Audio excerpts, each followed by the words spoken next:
Hi, my name is Minda Wood, and today I'll be teaching you about self-report methods. Before we begin, I briefly want to cover the learning objectives for today's video. First, we're going to discuss what are self-report methods. Then, we're going to discuss the strengths and limitations of self-report methods.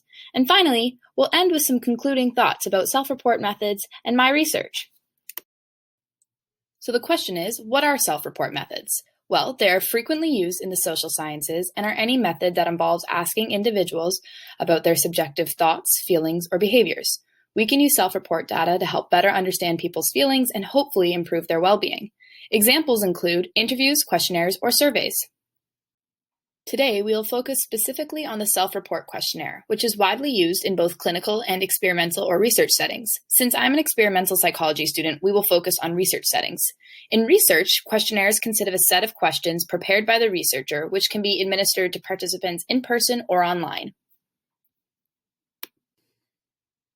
In self-report questionnaires, questions can be open-ended, which means the participant writes out a response in the space provided, or closed-ended, which means the participant has to select the answer from predefined options.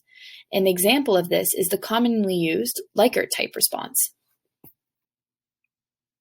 Okay, now that we've briefly discussed what self-report questionnaires are, we can move on to the strengths and limitations of self-report questionnaires. Let's start with strengths. One of the main strengths of self-report questionnaires is that because they can be easily administered to large samples of participants online or even in person, they are both time efficient and cost efficient for the researcher in comparison to other methods of data collection. Second, because self-report questionnaires permit the collection of large amounts of data, the findings are typically more generalizable, especially if the participants were randomly sampled.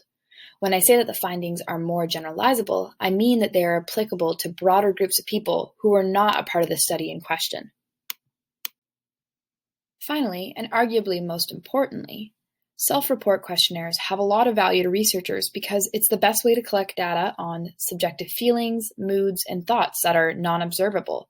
That is, information that no one else knows except for the individual in question.